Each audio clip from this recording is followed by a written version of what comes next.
আজকে 22শে জুন 2024 সাল। আমি চুয়াডাঙ্গা জেলার আলমডাঙ্গা উপজেলার বেলগাছি ইউনিয়ন বেলগাছি কাশীপুরের মাঝামাঝি ক্যানেলের পাশে দাঁড়িয়ে আছি। এই সুন্দর পৃথিবীতে যারা লোভ লালসায় মত্ত হয়েছে, দুনিয়ার বাড়ি গাড়ি লোভ লালসা বা ধন সম্পদ প্রভাব প্রতিপত্তিতে মত্ত হয়ে যারা এই সমস্ত আল্লাহর আহ্বানে সাড়া দিচ্ছে না, আল্লাহ বলছে যে তুমি কোরআন মোতাবেক চলো, সুদ খাইও না, ঘুষ খাইও না, জিনা করো না, এরকমভাবে শয়তান থেকে শয়তানকে অনুসরণ করো না, তুমি শয়তান বিরোধী কাজ আদম কবে আল্লাহকে সেজদা করি শয়তানের বিরোধী দলে চলে যাও।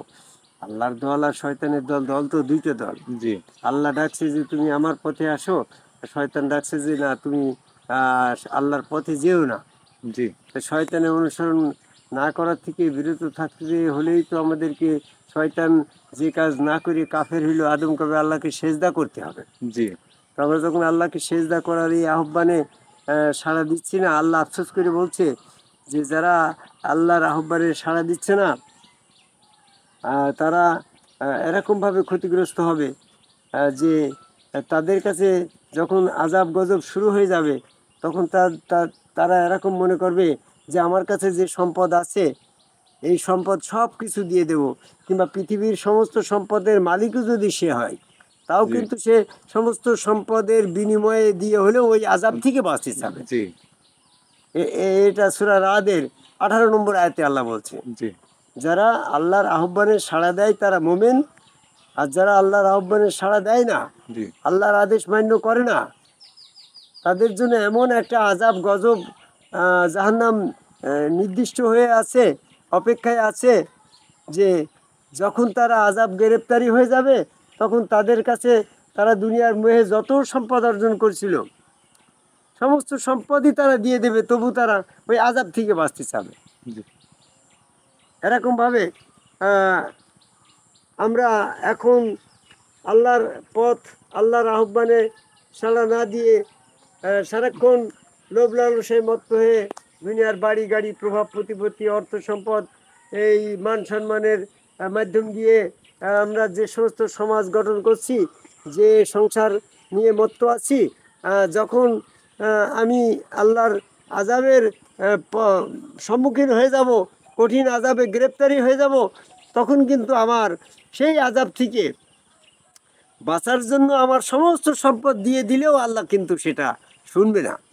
এজন্য আমার কথা যেটা, যে পৃথিবীতে আমরা যারা আছি বারবার বলা হচ্ছে যে তুমি সাবধান, শয়তানের অনুসরণ করো না, ইবলিসের অনুসরণ করো না, ওয়াজুদু আক্তারিবু, ওই সেজদা করো যে সেজদা ইবলিস করে নাই। আল্লাহর নিকটবর্তী হওয়ার একটাই মাত্র পথ। আমরা বারবার কোরআনের বিশ্লেষণ দিয়ে, আয়াত দিয়ে, বিভিন্ন প্রেক্ষাপটে ভিডিও দিয়ে বিভিন্নভাবে প্রকাশ করতেছি, কিন্তু এক শ্রেণীর মানুষ আমাদের কথা কর্ণপাত করছে না। ঠিক তাদের ব্যাপারে বলছে যে তুমি আল্লাহর আহ্বানে সাড়া দাও, আল্লাহর আদেশ মান্য করো, সুদ খেও না, ঘুষ খেও না, জিনা করো না, এরকমভাবে শয়তানের অনুসরণ করো না, আদম কবে আল্লাহকে সেজদা করো, ওয়াজুদুলি আদামা, আদমের নিমিত্তে সেজদা করো, আদম কবে আল্লাহকে সেজদা করো, সূরা আলাপের 11 নম্বর আয়াত এবং সূরা আলাকের 19 নম্বর আয়াত। এই সমস্ত আয়াতকে উপেক্ষা করে যারা আজকে প্রচলিত মন গড়াভাবে এজমা কিয়াস ফতুয়া হাদিস দিনের দলিল নয়, তাদের সেই দিনের দলিল ভিত্তিহীন ভাবে যেগুলো দিনের দলিল নয়, সেই এজমা কিয়াস ফতুয়া হাদিস শুনে আমরা আদম কবে সেজদার থেকে বিরত থাকছি। আল্লাহ বললে আদমকে সেজদা করতে হবে, আল্লাহ আদম সেজদার পক্ষে। আল্লাহ কোন পক্ষে? আদম সেজদার পক্ষে। আমরা যদি আদম সেজদার বিপক্ষে থাকি তাহলে আল্লাহর বিপক্ষে চলে গেলাম না। আল্লাহ পছন্দ করলে বললো জোয়ার জুদুলি আদামা, আদমের নিমিত্তে সেজদা করো। আমরা যেভাবেই করি না কেন আল্লাহ পাকের পছন্দের কাছ থেকে তো দূরে থাকছি। আল্লাহ পাকের আদেশ অর্ডার আদম সেজদা করা, এটা আমরা অমান্য করছি। যেভাবেই করি তো অমান্য তো করি। অমান্য করার শাস্তি হচ্ছে, যখন শাস্তি শুরু হয়ে যাবে পৃথিবীর সমস্ত সম্পদের বিনিময়েও তুমি ওই আজাব থেকে রেহাই পাবে। এটাই সূরা রাদের 15 নম্বর আয়াতের, সূরা রাদের 18 নম্বর আয়াতের তাফসীর। আমরা এই আয়াতের প্রেক্ষাপটে পৃথিবীর সকল মানুষকে আল্লাহ পাকের সমস্ত আদেশ নিষেধ মান্য করে মুমিন হওয়ার আহ্বান করি। আর আদমকে ভাই সেজদার আদেশটা ফলো করি, যেন আল্লাহ পাকের একটা আদেশ অমান্য করে ইবলিস কাফের হয়ে গেছে। আমরা সমস্ত আদেশের অমান্য করলেও সেটা হয়তো ক্ষমা পাবো, কিন্তু আদমকে ভাই আল্লাহকে সেজদা না করে যে শিরক করছি, জি এই শিরকের অপরাধ ক্ষমা হবে না। জি কারণ আল্লাহ পাকের নির্দেশ সেজদার ব্যাপারে একটাই স্থান, সেটা হচ্ছে আদম সেজদা। জি আল্লাহ তো পৃথিবীতে আর কোথাও বলে নাই যে অন্য জায়গায় সেজদা করলে আমি তোমার, একমাত্র আদম কামাই সেজদাটাই হচ্ছে আল্লাহর নির্দেশ। জয় গুরু। এই জায়গার বাইরে যদি তুমি আল্লাহকে সেজদা করো, তাহলে আল্লাহর হুকুমের বাইরে যাওয়া মানে তো শিরক করা, জি আল্লাহর অবাধ্য। আল্লাহ শিরক করে, যারা আদম কামাই সেজদা করে না তারা আল্লাহর অবাধ্য। বিদায় সেজদার ব্যাপারে যারা অন্য জায়গায় সেজদা করে, আল্লাহর হুকুমের জায়গায় করে না, তারা হচ্ছে সেজদা করার মাধ্যমে শিরক করে। আল্লাহ পাক যে নির্দেশ করেছে সেখানে তুমি যদি নাও যাও, হ্যাঁ, তাহলে সেটা শিরক হবে না। যেমন সুদ খাওয়া হারাম, জি সুদ তুমি যদি খাও তাহলে পরে শিরক হইল না, তুমি আল্লাহর নিষেধ অমান্যকারী হইল। জি কিন্তু যে জায়গায় সেজদা করতে বলল, ওর যদি আদমের নিমিত্তে সেজদা করো, সেই সেজদা যদি না করতে তাহলে তুমি আদেশ নিষেধ অমান্য করে কাফের হইলে। জি কিন্তু যদি আবার অন্য জায়গায় কে সেজদা করো, তাহলে অন্য জায়গায় সেজদাটা শিরক হয়ে গেল। জি আমরা আল্লাহকে আল্লাহর হুকুমে আদম কামাই সেজদা করতে পারলে করি, জি যদি সেজদা না করি তাহলে পৃথিবীর অন্য কোনাও যেন সেজদা না করি। কারণ অন্য কোনো জায়গায় সেজদা করলে সেটা আল্লাহর নির্দেশের বাইরে সেজদা হবে, বিধায় সেটা শিরক হবে। জি কি বোঝেন এই কথা? জি জয় গুরু। তা আমি এখন সর্বসাকুল্যে কথাটা বলতে চাচ্ছি, আল্লাহকে সেজদা করব, আল্লাহর নির্দেশ মোতাবেক করব। আল্লাহর আদেশ যেখানে আছে সেখানে সেজদা করব। যেখানে আল্লাহ পাকের কোনো আদেশ নাই সেখানে যখন আমি সেজদা করবো, ওই সেজদাটা শিরক হয়ে যাবে। জি যেমন আমি আরবিক সাহিত্যের পরে মাস্টার্স করছি, তো উপমা দিয়ে বুঝাই।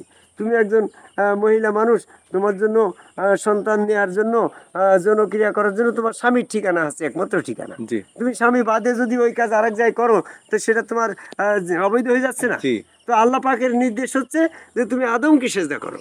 আমি কোরআন গবেষণা করে দেখলাম আল্লাহ কোথাও বলে নাই তুমি তাল গাছকে সেজদা করো, চন্দ্রকে সেজদা করো, এরকমভাবে পাহাড় পর্বতকে সেজদা করো, পৃথিবীর অন্য জায়গায় সেজদা করো, একটা কাবাঘরকে সেজদা করো, এরকম করু আয়াত আসে নাই। ওয়ারজুদুলু বাইতুল্লাহ এটা আয়াত আসে নাই। ওয়ারজুদুলু হেরেম শরীফ এটা আসে নাই। ওয়ারজুদুলু মাকামে ইব্রাহিম এটা আয়াত আসে নাই। এই সমস্ত জায়গায় সেজদার আয়াত আসে নাই। সেজদার আয়াত আসছে ওয়ারজুদুলি আদম, আদমের নিমিত্তে সেজদা। জি এটা হচ্ছে আল্লাহ পাকের আদেশ। আল্লাহ পাকের এই আদেশ যারা মান্য করে আদমকে সেজদা করছে, তারা আল্লাহর পছন্দের জায়গায় সেজদা করে মুমিন হচ্ছে, তারা আল্লাহর আদেশ মান্যকারী। সূরা রাদের 18 নম্বর আয়াতে তাদের জন্য পুরস্কার আছে। আর যারা আল্লাহর আদেশ অমান্য করছে, অন্য জায়গায় সেজদা করছে, কাবা ঘরে সেজদা করছে, আদম সেজদা করছে না, অন্য জায়গায় সেজদা করছে, কাবা ঘরে সেজদা করছে, অন্য জায়গায় সেজদা করছে, তাল গাছকে সেজদা করছে, মূর্তিকে সেজদা করছে, কিংবা চন্দ্র সূর্য গ্রহকে সেজদা করছে, এইগুলো সেজদা করে তারা শিরক গণ্য হয়ে যাচ্ছে।